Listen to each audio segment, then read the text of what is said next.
Graça e paz, amados irmãos e irmãs, que alegria nós estarmos juntos nessa segunda-feira abençoada pelo Senhor e com o rico privilégio de juntos meditarmos na palavra do Senhor e termos esse tempo devocional. O tema para a nossa devocional de hoje à noite é a couraça da justiça. E nós estamos nesse passeio com o apóstolo Paulo, baseado no capítulo 6, versículos 10 até o versículo 18 de Efésios, naturalmente conduzidos pelo Espírito Santo. E hoje nós vamos ler especificamente o versículo 14 do capítulo 6, que diz o seguinte, versículo 14 do capítulo 6 de Efésios diz o seguinte: portanto, permanecei firmes, trazendo em volta da cintura a verdade e vestindo a couraça da justiça. Amados, no último sábado nós avaliamos o primeiro item da armadura espiritual, que é o cinturão da verdade. E vimos o quão importante ele é para a vida cristã e para o enfrentamento da batalha espiritual que temos diante de nós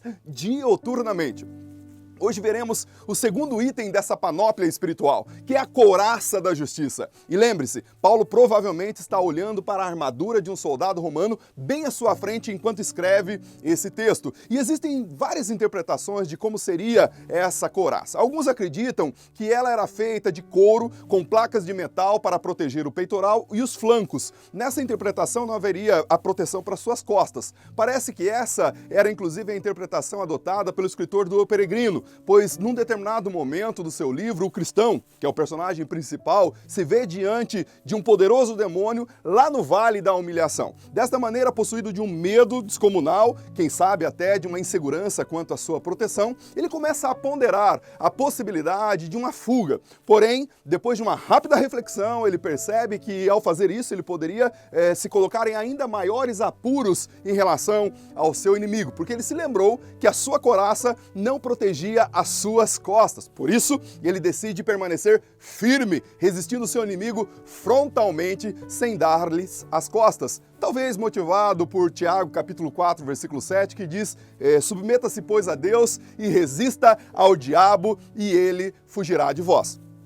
Outros optam pelo entendimento que essa couraça era completa, constituída de um colete de couro com a placa de metal no peitoril e uma camisa entrelaçada entre correntes que também protegia a parte das costas e conferia segurança, firmeza e leveza para o guerreiro diante dessa batalha. Embora a interpretação de John Bowne aí no Peregrino e a sua aplicação é maravilhosa do ponto de vista espiritual, no sentido de submeter a Deus e resistir frontalmente ao diabo, é uma interpretação maravilhosa. Mas eu permaneço com a interpretação de William Barclay, de John Stott e também de William Hendricks, que trata esse ponto entendendo que essa armadura, ou que essa couraça que o apóstolo Paulo está visualizando, ela oferecia uma cobertura completa para o soldado, por trás e por diante. E para ficar um pouquinho mais inteligível para nós do século XXI, entender o que é essa couraça, seria para nós o equivalente ao melhor de todos coletes à prova de bala que conhecemos. Então, se você quer pensar numa couraça,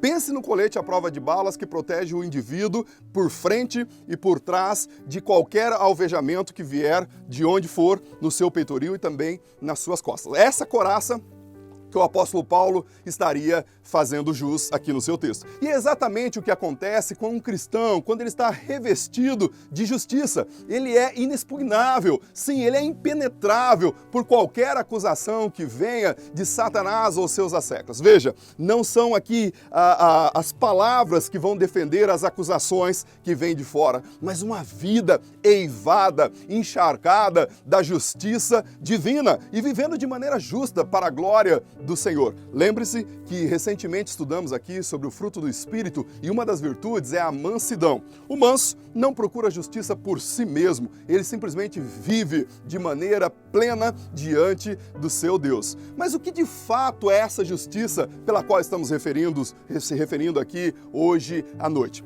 Pois bem, ela possui pelo menos duas dimensões. Ambas são imprescindíveis para a vida cristã. Por isso, não creio que o apóstolo Paulo esteja prestigiando aqui uma em detrimento da outra ou preterindo a outra, como creem alguns comentaristas. A primeira esfera dessa justiça que o apóstolo Paulo faz referência, certamente é a justiça de Deus aplicada em nós através de Cristo Jesus. Pois Os intensos ataques de Satanás são certeiros e diretos em nossa alma. E a estratégia dele é nos fragilizar e nos desestabilizar. Esses ataques acontecem à semelhança do caso de Jó, pois a ideia aqui é se valer de acusações, do medo infringido ao outro, de traumas e sempre tentando inocular dúvidas no coração da sua vítima. Aliás, essa é uma estratégia usada por ele desde os tempos imemoriais, por ele e por seus asseclas. Ele sempre continua fazendo a mesma coisa, usando das mesmas estratégias. Ele continua fazendo com que o medo seja inoculado no coração das suas vítimas. Infelizmente, muitos ainda hoje continuam com esse tipo de situação. Pessoas que nem sabem, mas estão sendo usadas por Satanás para colocar em dúvida o coração do seu irmão, o coração das pessoas ao seu redor. Sabe aquele tipo de comportamento quando a pessoa não fala mal, mas ela lança dúvida sobre o caráter do outro, sobre as intenções do outro? Sabe, mais ou menos assim? Eu não sei se você sabe. Sabe aquelas conversas? Eu não sei se você sabe, mas parece que fulano de tal está assim. É exatamente assim que Satanás usa nessa dimensão para tentar confundir o coração dos salvos, daqueles que são redimidos pelo sangue do Cordeiro. E por que ele logra êxito nessa direção com muita frequência? É porque o ser humano, ele não tem a proteção natural contra essas investidas de Satanás. Nós só podemos ter essa proteção verdadeira se estivermos blindados com essa couraça da justiça. E de onde vem essa couraça? Veja, o apóstolo Paulo vai dizer em 2 Coríntios capítulo 5, versículo 19, que ela vem de Cristo. Veja só o que vai dizer o texto. Diz assim: Deus estava em Cristo reconciliando consigo o mundo, mas não lhes imputou os seus pecados, e pôs em Cristo, ou em Cristo a palavra da reconciliação. Sim, essa justiça vem de Deus através de Cristo, cujo qual estava justificando o mundo, trazendo a justiça para que, através da justiça de Cristo, eu e você fôssemos lavados e redimidos pelo sangue do Cordeiro. Então, nada e ninguém pode nos separar do seu amor, do amor de Cristo Jesus, que está inundando o nosso coração. E é exatamente isso que o apóstolo Paulo está dizendo lá em Romanos capítulo 8, versículo 1. Ele diz o seguinte: portanto, agora não há nenhuma condenação aos que estão em Cristo Jesus, o nosso Senhor. Ainda em Romanos capítulo 8, versículo 33, ele vai dizer o seguinte: quem tentará acusação contra os escolhidos de Deus? É Deus quem os justificou. Por isso, a primeira dimensão dessa justiça tem a ver com a justificação que Cristo realizou em nós e a partir da sua obra crística. Desta maneira, a partir dos seus méritos, nós somos justificados e temos o reestabelecimento do nosso relacionamento com Deus. Assim, essa dimensão da justiça está direcionada à obra de Deus em nossas vidas, nos vivificando e justificando com Ele no amado. Mas o segundo aspecto dessa justiça tem a ver com a resposta a ela, de modo que nós possamos expressar ao mundo o que essa justiça fez em nós e o que ela tem feito através de nós em relação ao mundo. Isto é, trata-se da dimensão ética da justiça, é o posicionamento adequado daquele que foi justificado. O próprio apóstolo Paulo vai dizer aqui em Efésios capítulo 4, versículo 1 o seguinte: rogo-vos, pois, irmãos, que andeis de modo digno da vossa vocação. Era essa justiça pela qual nós fomos justificados. E essa justiça deveria nos levar a um padrão de conduta moral, uma vida santa, uma vida ilibada na presença do Senhor. O apóstolo Paulo, inclusive, vai sugerir em Romanos capítulo 6, versículo 13, o seguinte: não apresenteis os vossos membros ao pecado como instrumentos de iniquidade, mas apresentei-vos a Deus como instrumento de justiça. Também aqui no livro de Efésios, na maioria das vezes que ele trata da questão da justiça, ele está dando essa ênfase moral.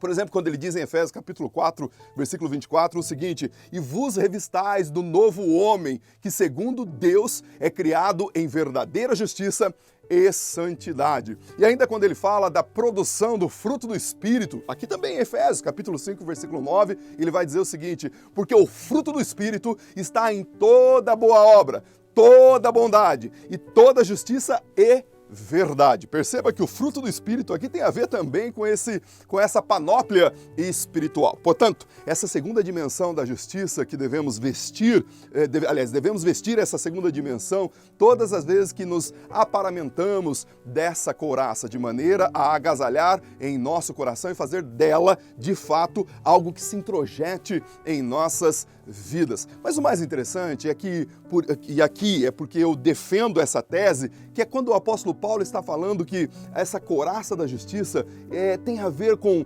a justiça de Deus em nós e a minha justiça sendo praticada em relação às pessoas que estão ao meu redor. E aqui eu gosto muito de 2 Coríntios capítulo 6, versículo 7, que diz o seguinte: mantenha as armas da justiça na mão direita e na mão esquerda. Sim, essas duas dimensões o apóstolo Paulo une, as armas da justiça, sim, aquela que foi colocada em nós através do sacrifício crístico e aquela que nós fazemos ou nós expelimos a partir dessa justiça. Não é nossa, é a justiça de Cristo em nossas vidas. Que essa couraça, de fato, habite o seu coração. Assim, pode ter certeza, se você viver dessa maneira, que qualquer tentativa de Satanás de te acusar, seja diante de Deus, seja diante das pessoas, serão frustradas. Deus está no controle da sua vida e essa armadura, especialmente agora a couraça da justiça, sendo vestida de maneira adequada,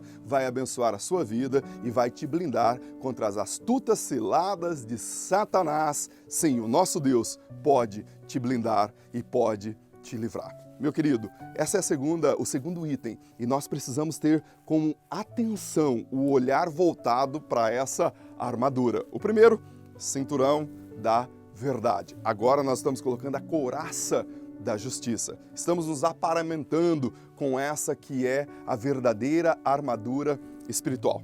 Faça isso e Deus abençoe você.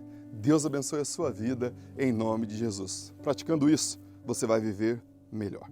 Deus te abençoe e até amanhã nesse mesmo lugar e nesse mesmo horário em nome de Jesus. Deus te abençoe.